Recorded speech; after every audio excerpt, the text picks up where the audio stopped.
வணக்கமில்லை. தேனியிலிருந்து மதுரை செல்லும் சாலையில் குன்னூர் கிராமம் உள்ளது. இங்குள்ள வைகையாறு ரயில்வே பாலம் அருகே 35 வயது மதிக்கத்தக்க ஆணின் சடலமும் 18 வயது மதிக்கத்தக்க ஒரு பெண்ணின் சடலமும் சிதைந்த நிலையில் கிடப்பதாக தேனி ரயில்வே எஸ்ஐ ஆன இர்வினுக்கு நேற்று காலை தகவல் கிடைத்தது. இதையடுத்து ரயில்வே போலீசார் சம்பவ இடத்திற்கு சென்று பார்வையிட்டனர். அப்போது ஆண் பெண் உடல்கள் ரயிலில் மோதி பல பாகங்களாக சிதறி கிடந்தன. உடல் பாகங்களை மீட்டு தேனி அரசு மருத்துவக் கல்லூரி மருத்துவமனைக்கு பிரேத பரிசோதனைக்காக அனுப்பி வைத்தனர். இது குறித்து ரயில்வே போலீசார் நடத்திய விசாரணையில் வெளியான பரபரப்பான தகவல்கள் என்னவென்றால், திண்டுக்கல் மாவட்டம் பழனியை சேர்ந்தவர்தான் மணிகண்டன். வயது 35, தனியார் பஸ் டிரைவர். இவருக்கும் திருமணமாகி ஒரு குழந்தையும் உள்ளது. பொள்ளாச்சியிலிருந்து கோவை செல்லும் தனியார் பஸ்ஸில் மணிகண்டன் டிரைவராக பணிபுரிந்து வந்துள்ளார். கோவை மாவட்டம் பொள்ளாச்சியை சேர்ந்தவர்தான் சம்யுக்தா. இவர் கோவையில் உள்ள ஒரு கல்லூரியில் படித்து வந்துள்ளார். இதற்காக தினசரி பொள்ளாச்சியிலிருந்து கோவைக்கு மணிகண்டன் ஓட்டிச் சென்ற அந்த தனியார் பஸ்ஸில் தான் சென்று வந்திருக்கிறார். அப்போது இருவருக்கும் இடையே பழக்கம் ஏற்பட்டு அதுவே நாளடைவில் கள்ளக்காதலாக மாறியுள்ளது. மணிகண்டன் தனது திருமணத்தை மறைத்து சம்யுக்தாவுடன் தகாத உறவை தொடர்ந்திருக்கிறார்.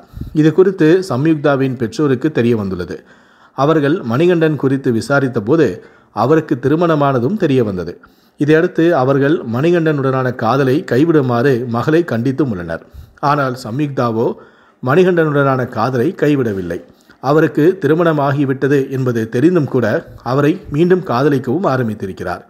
இந்த நிலையில்தான் 2 நாட்களுக்கு முன்பு மணிகண்டனும் சம்யுக்தாவும் வீட்டை விட்டு வெளியேறி 2 வீலரில் பல்வேறு சுற்றுலா தலங்களுக்கு சென்று வந்திருக்கிறார்கள். கடைசியாக தேனி அருகே உள்ள வைகை அணைக்கு நேற்று முன்தினமும் வந்துள்ளனர்.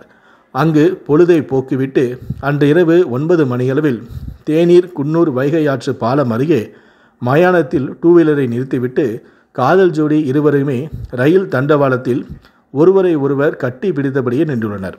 அப்போது போடியிலிருந்து சென்னை சென்ற விரைவு ரயிலானது அவர்கள் மீது மோதி இருவருமே உடல் சிதறி இறந்துள்ளனர். இரவு நேரம் என்பதால் யாருக்கும் அது தெரியவில்லை.